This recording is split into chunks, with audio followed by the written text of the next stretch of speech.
Voilà, vous voyez, c'est cette fameuse date de 15 janvier 0 heure qui compte. La personne qui s'est... 10 133, c'est le nombre d'habitants rombasiens comptabilisés au 1er janvier 2009. Un chiffre publié par l'INSEE qui organise avec l'aide des communes le recensement. Des enquêtes réalisées tous les 5 ans pour les communes de moins de 10 000 habitants et tous les ans pour celles de plus de 10 000 habitants. Ce recensement se fait par des agents recenseurs qui suivent actuellement une formation en mairie de Romba. Le recensement, c'est du sérieux.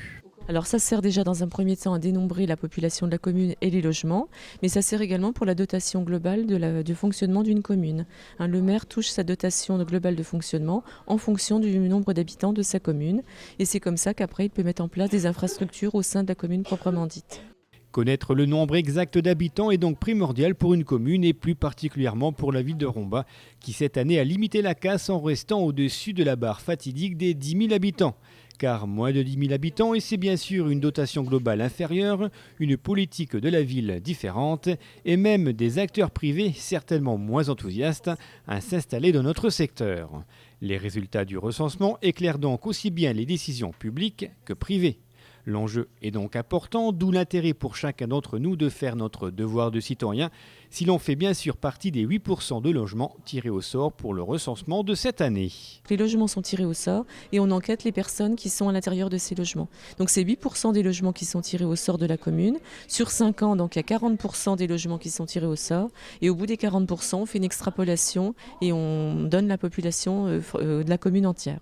Est-ce que ce recensement est obligatoire ? Il est obligatoire et confidentiel. J'insiste beaucoup sur la confidentialité puisque c'est une des clauses. Mais il est obligatoire, effectivement, oui. À partir de cette semaine, vous recevrez dans votre boîte aux lettres un courrier vous informant si vous êtes concerné par ce recensement qui débutera officiellement le 15 janvier.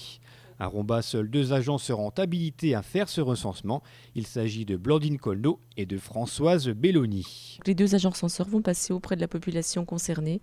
Elles vont passer mettre des lettres dans les boîtes aux lettres. Donc les personnes qui auront eu des lettres dans leur boîte aux lettres seront concernées par le recensement de la population. Et là ensuite, après, c'est un questionnaire sur le logement, Sur le logement et sur la composition du ménage. Donc chaque personne qui compose un ménage remplit un bulletin individuel pour lui-même. Les enfants remplissent également un bulletin individuel. Tout le monde compte. Si vous faites partie des 8%, vous serez donc recensé à partir du 15 janvier. Résultat des opérations en janvier 2010.